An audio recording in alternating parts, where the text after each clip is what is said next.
Good morning, my dear students. Today I am continuing with the second part of the cerebellum. So the cerebellum is located in the posterior cranial fossa behind the brainstem. What are the main parts which are present in the brainstem? They are the midbrain, pons and the cerebellum. So this cerebellum, it is connected to the midbrain with the help of superior cerebellar peduncle, to the pons via the middle cerebellar peduncle and the medulla via the inferior cerebellar peduncle. The surface area of the cerebellum is almost 75% of the cerebral cortex. But if you compare, the weight is only 10% of the weight of the cerebral cortex. This indicates that the cerebellum or the cerebellar cortical tissue, it is very much folded. It is having so many folds.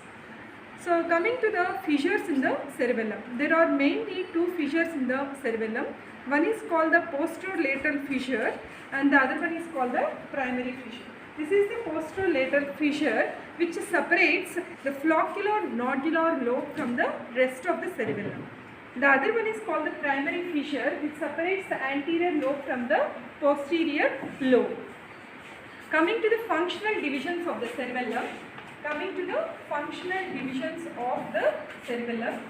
it is having mainly three things. One is called as the vestibulocerebellum, one is called as the vestibulocerebellum, the other one is called as the spinocerebellum, and the other one is called as cerebrocerebellum.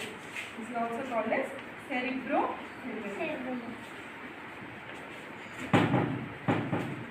So coming to the vestibulocerebellum. So the vestibulocerebellum, it is also known as archicerebellum, which is the oldest part of the cerebellum. So phylogenetically, via the development, it is considered as the oldest part. This is called the vestibulocerebellum, also called as the archicerebellum. Why it is called as vestibulocerebellum means because the flocculonodular lobe, it is having extensive reciprocal connections with the vestibular nuclei. It is having extensive connections with the and reciprocal connections with the vestibular nuclei. It is mainly concerned with equilibrium and learning induced changes in the vestibulo-ocular reflexes. So for a summary, vestibulocerebellum is mainly concerned with, it's also called as archicerebellum. It is phylogenetically the oldest part and it is having mainly the part called as flocculonodular lobe, which is called as the vestibulocerebellum, and it is having extensive connections with the vestibular nuclei, and so it is called, and it is mainly concerned with equilibrium and learning induced changes in the vestibulo-ocular reflex. Next, coming to the spinocerebellum, this is also called as paleocerebellum. The parts which are present in this are the vermis and the paravermis. So if you see, this is the vermis region and this is called the paravermis region. This together is called as the spinocerebellum. So it is having vermis region and also the paravermis region, which is also called as spinocerebellum or the paleocerebellum.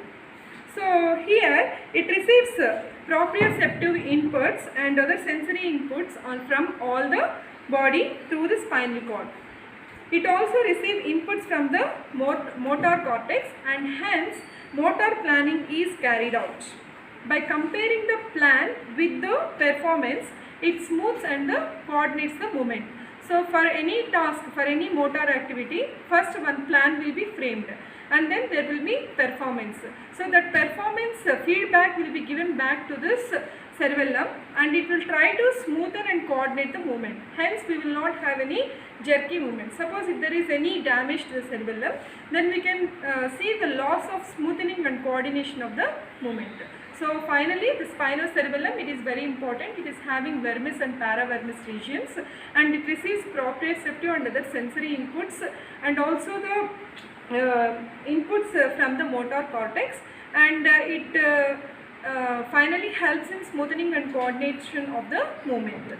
So if you see the vermis region, it projects to the brainstem areas and control the axial and the proximal limb muscles. So it is the proximal limb muscles and also the axial limb muscles.